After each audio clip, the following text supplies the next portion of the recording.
A week before my sister's wedding, I learned the real reason my parents wanted me there. Not to plan it, but to babysit 10 screaming kids.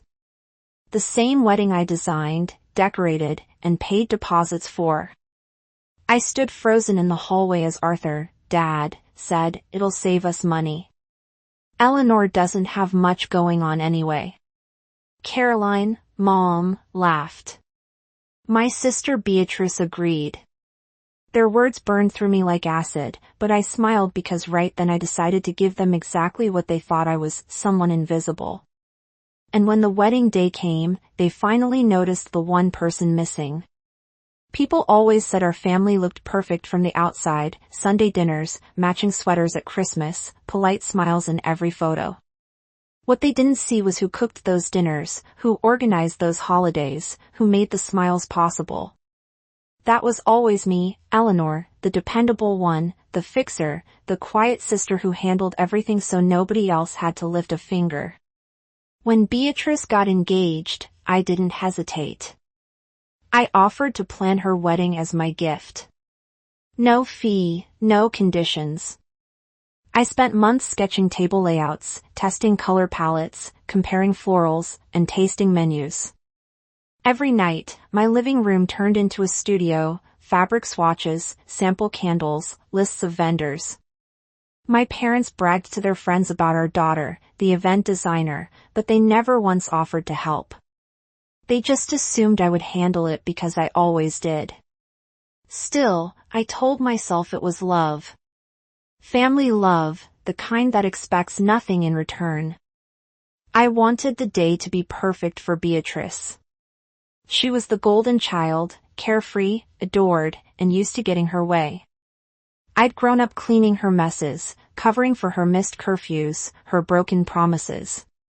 When she hugged me after I offered to plan her wedding, she said, "You always know how to make things beautiful, Eleanor." I didn't realize then she meant useful. The week before the wedding, Asheville bloomed with early spring. The sky was soft blue.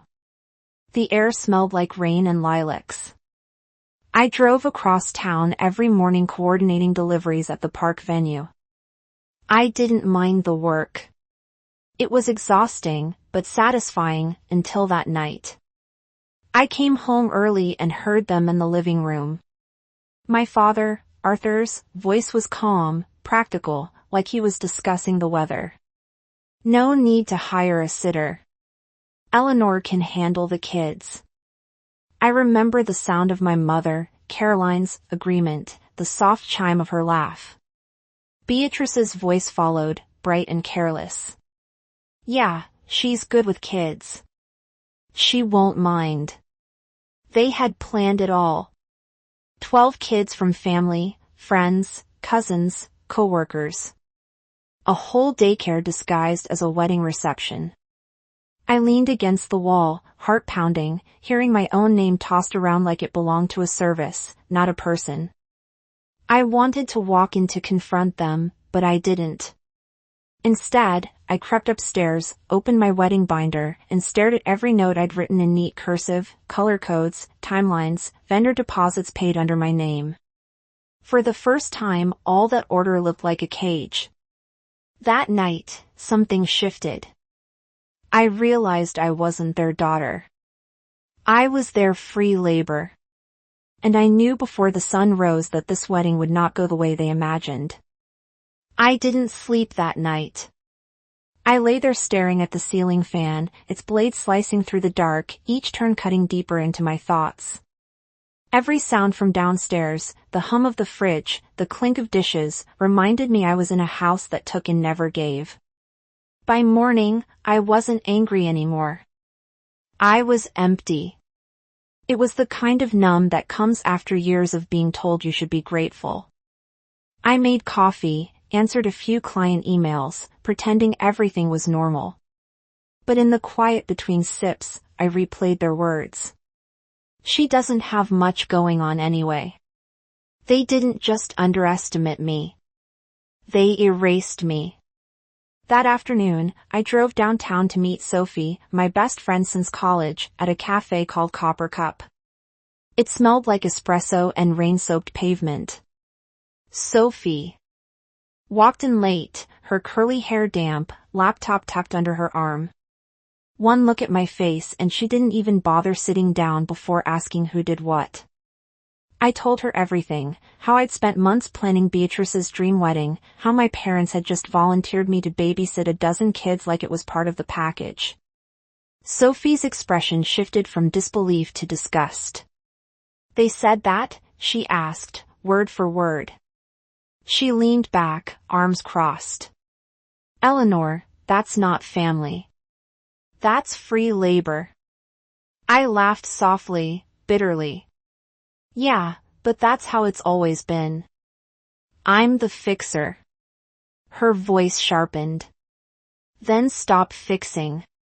Let them fall apart for once." Her words hit me like a slap, and something inside me woke up. When I got home, I opened my wedding binder, the one I'd poured every ounce of energy into. My handwriting filled every page, notes, color swatches, invoices. It used to represent control and love. Now it felt like proof of my captivity. I flipped to the first page where I'd written Beatrice Dawson wedding in elegant gold ink. Without thinking, I tore it out. The paper ripped clean down the middle. I sat there for a long time, surrounded by pieces of my own effort until a calm, focused silence filled the room. No tears, no shaking, just clarity. I opened my laptop and pulled up my vendor list. First, the catering company, the biggest invoice. My finger hovered over their number before pressing dial. The manager answered with a cheerful voice. "Hi, this is Eleanor Dawson," I said, steady and polite. "I need to cancel the catering order for the Dawson wedding this Saturday." There was a pause. "All of it?" "Yes, all of it." She hesitated. "But we're fully booked." "There's a deposit." "Send the invoice to Arthur Dawson," I said, and hung up. Next, the decor vendor, then lighting, then rentals. Each call was easier than the last. I didn't shout, didn't explain. I just unbuilt the wedding I'd created, piece by piece, until it existed only in their assumptions. When the final email went out, I leaned back and stared at the ceiling again. But this time, the spinning fan didn't feel suffocating. It felt like movement forward. That night, I booked a suite at a boutique hotel overlooking the French Broad River. Just for the weekend, I told myself, somewhere peaceful, somewhere that didn't require me to fix anything. The confirmation email popped up on my screen. "See you Saturday." I smiled. For once, I meant it. The next morning, I woke to the soft hum of my phone, vendor replies stacking up like dominoes. Some were polite confirmations, others irritated at the last-minute cancellation. One subject line read, "Confirmation, catering. Contract voided." Another, "Lighting rental canceled per your request." Each message felt like a small breath of air filling lungs that had been tight for years. By noon, the Dawson wedding was gone, at least the version I'd built. All that remained was the chaos they'd created. I forwarded every email and invoice to my father with a single line, "Future correspondence should go to you." No explanation, no apology, just boundaries in writing. Later that day, I drove out of Asheville toward the boutique hotel I'd booked, the Riverside Haven. The drive wound through mountain roads washed in soft sunlight. My playlist hummed quietly, as if even the music knew to stay calm. I checked in early, using my own name for the first time in months, where it didn't feel tied to someone else's demands. The clerk handed me a key card with a warm smile. "Enjoy your stay, Ms. Dawson." The suite smelled of cedar and linen. From the balcony, I could see the French Broad River snaking between the hills, sunlight glinting off its surface. For the first time, I wasn't thinking about seating charts or centerpieces. I ordered coffee, set my phone on silent, and let the world continue without me. By Friday evening, Beatrice started texting. "Hey, just checking. Are the table runners in your car?" Then, Mom says the florist can't reach you. Her messages piled up, each one a thread of panic she didn't know. She was pulling. I didn't reply.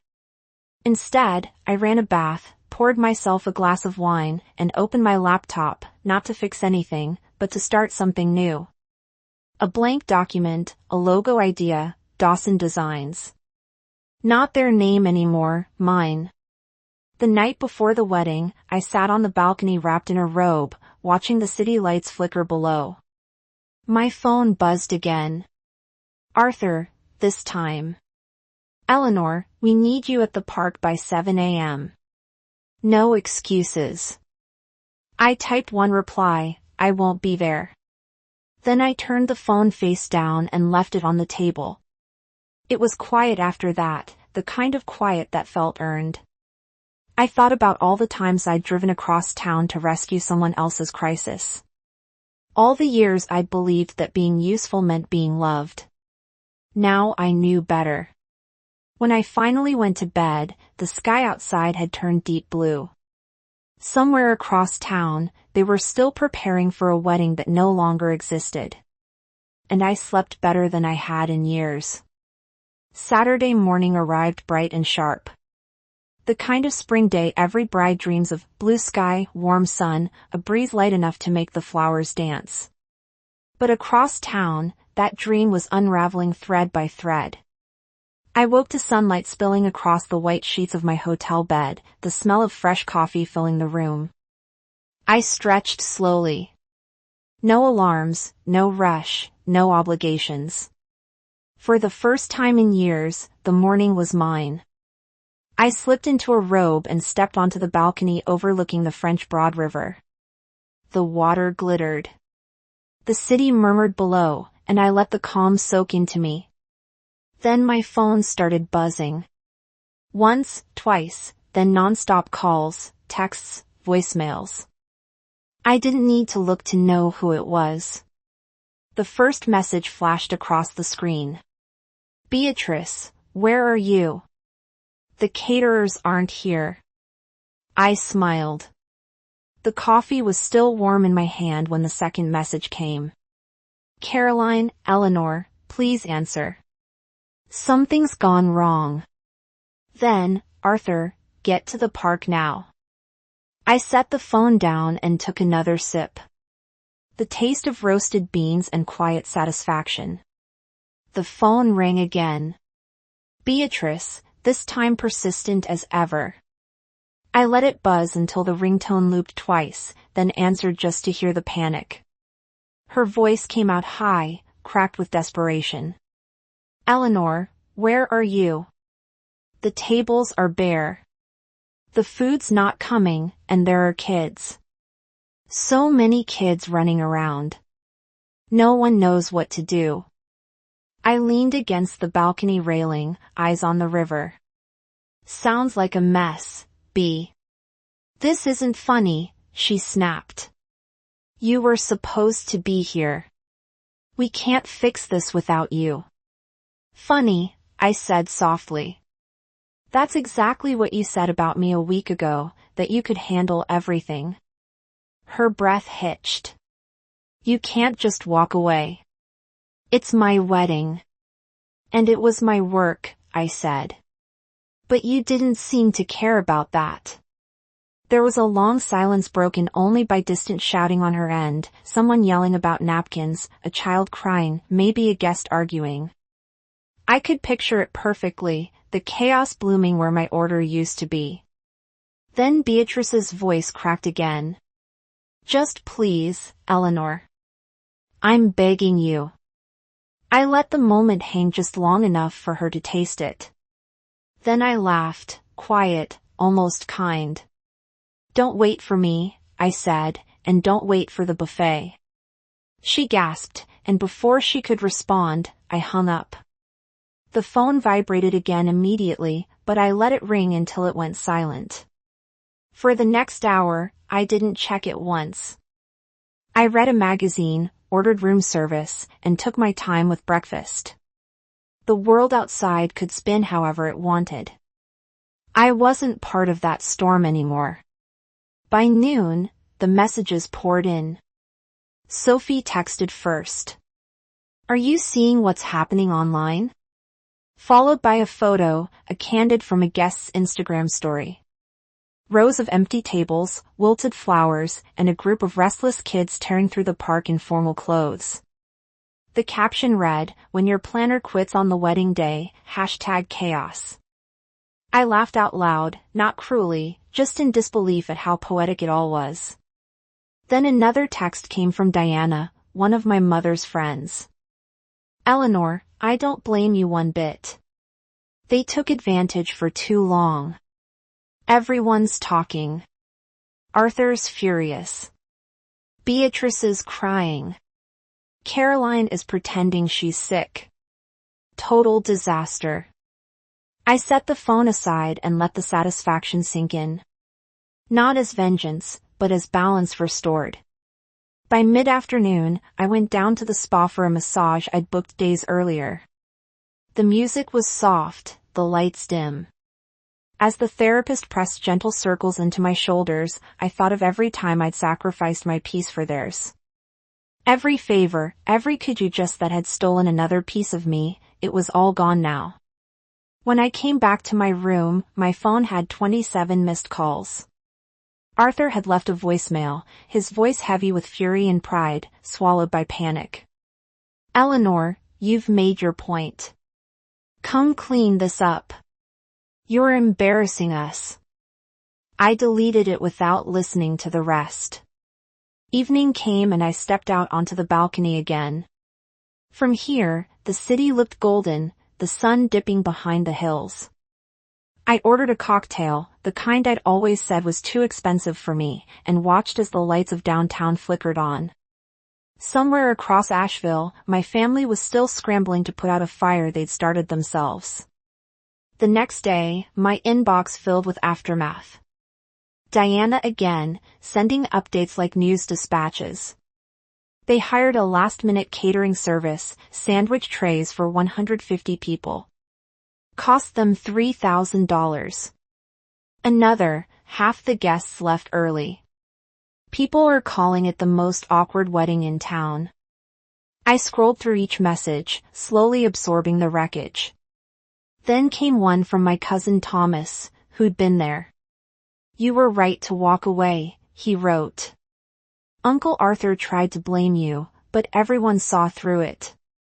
Aunt Caroline cried when the food truck showed up. Beatrice won't talk to anyone." I read it twice, then typed back. "Thanks, Thomas. Some lessons come expensive." That night, I poured another glass of wine and sat by the window, the city quiet beneath me. The chaos was over. The world hadn't ended. In fact, it felt like it was just beginning again. This time on my terms.